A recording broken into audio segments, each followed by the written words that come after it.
Aurora, muling kinilala sa Gawad Kalasag, nagpakita ng taon ng kahusayan sa DRRM. Hatid sa atin ni Erica Polinada.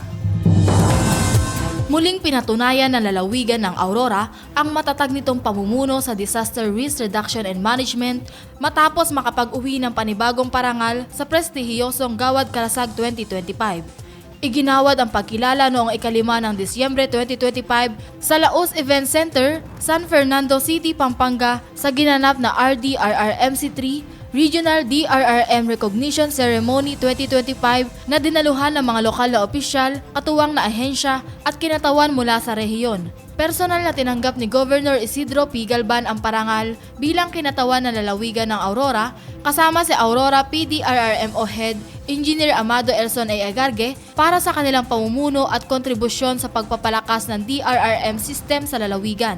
Sa kasalukuyang taon, nakamit ng Aurora ang 100% LGU achievement kung saan lahat ng lokal na pamahalaan sa lalawigan ay kinilala batay sa kanilang DRRM performance. Ang Gold Awardees ay binubuo ng Aurora Province gaya ng Dipakulaw, Kasiguran, Dingalan, Dilasag at San Luis. Samantala, ang Silver Awardees ay Ambaler, Maria Aurora at Dinalungan. Batay sa citation, kinilala ang Aurora dahil sa matatag nitong serbisyo, commitment at mga natatanging tagumpay sa harap ng mga hamong dulot ng sakuna. Ang pagkilala ay ibinigay matapos makapagtala ang lalawigan ng rating na 2.64 sa calendar year 2025 Regional Assessment for Local Disaster Risk Reduction and Management Councils and Offices at matagumpay na makasunod sa mga itinakdang pamantayan.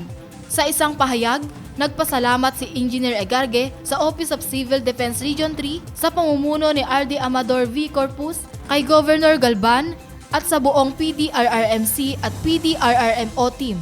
Aniya, ang tagumpay ay bunga ng disiplina, dedikasyon at sama-samang pagsisikap ng DRRM community ng lalawigan. Dagdag pa niya, ang Gawad Kalasag ay hindi lamang tropeyo kundi patunay ng patuloy na pagpapabuti sa kahandaan, pag-iwas at pagtugon sa mga sakuna.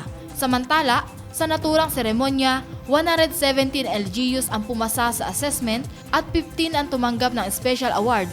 Binigyan din naman ni Regional Director Amador V. Corpus na ang katatagan ay shared responsibility na higit pang pinatitibay sa pamamagitan ng pagtutulungan.